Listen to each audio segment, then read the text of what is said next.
किले भारत की शान हैं। इसके साथ ही ये अपने भीतर कई रहस्य संजोए हुए हैं। भारत में राजाओं के कई किले हैं और हर राज्य के किले का अपना महत्व और इतिहास है। कई किलों को तो विश्व विरासत की सूची में शामिल किया गया है। प्राचीन काल में इनका निर्माण दुश्मनों की सेनाओं से बचने के लिए पहाड़ों और अद्भुत वास्तुकला के साथ कराया जाता था। आज हम आपको एक ऐसे ही किले के बारे में बताने जा रहे हैं जो अपने भीतर कई रहस्य समेटे हुए हैं। यह किला है मध्य प्रदेश के रायसेन जिले में, जिसे रायसेन फोर्ट के नाम से जाना जाता है। यूं तो यहाँ कई राज दफन हैं और इसे लेकर कई प्रथाएं प्रचलित हैं, लेकिन एक ऐसी कहानी है जो खौफ और आश्चर्य से भरपूर है। कहते हैं कि यहाँ के राजा ने अपनी ही रानी का सिर काट दिया था। इसके पीछे भी एक लंबी कहानी है। तो चलिए जानते हैं रायसेन किले के इस रहस्य के बारे में। यह किला 1200 ईस्वी में बना था। किला शहरी की पहाड़ी पर स्थित है। दो धर्मों की समानता को दर्शाने वाले इस किले के भीतर एक मंदिर और एक मस्जिद है। भोपाल शहर में स्थित 800 साल पुराने किले में 9 प्रवेश द्वार और 13 टॉवर हैं। इसके अलावा यहाँ कई गुंबद और मध्यकाल की कई इमारतों के अवशेष भी मौजूद हैं। हालांकि अब यह महल सैकड़ों चमगादड़ों का घर है। इस किले का इतिहास गौरवशाली रहा है। यहाँ कई राजाओं ने शासन किया था। इनमें से एक थे शेरशाह सूरी।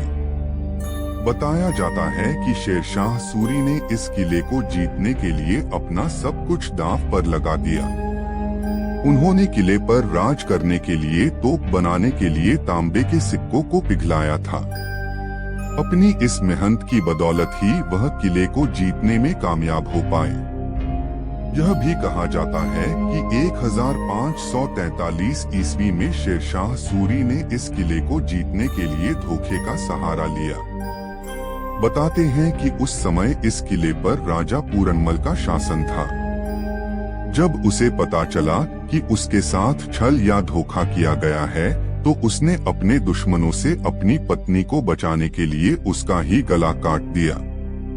इस किले के बारे में एक और दिलचस्प तथ्य है, जिसके बारे में शायद कोई नहीं जानता। कहते हैं कि राजा राजसेन के पास एक पारस पत्थर है जो लोहे को भी सोने में बदल सकता है। यह एक रहस्यमय पत्थर है जिसके लिए काफी लड़ाइयां भी हुई। जब राजा राजसेन हार गए तो उन्होंने इसे झील में फेंक दिया। हालांकि अन्य राजाओं से इस पत्थर को तलाशने की बहुत कोशिश की, लेकिन वह पत्थर कभी नहीं मिला। स्थानीय लोगों के अनुसार आज भी लोग इस पत्थर को ढूंढने आते हैं। बताया जाता है कि एक जिन इस बेशकीमती और रहस्यमय पत्थर की रक्षा करता है। हालांकि पुरातत्व विभाग को इस बारे में कोई प्रमाण नहीं मिले हैं, लेकिन कही सुनी कहानी को जानकर लोग आज भी पारस पत्थर को खोजने यहाँ पहुँच जाते हैं और उनके हाथों निराशा ही लगती है। अगर आपको यह वीडियो अच्छी लगी हो तो आप हमारे YouTube चैनल को लाइक, शेयर, कमेंट और सब्सक्राइब जरूर करें भाई। धन्यवाद।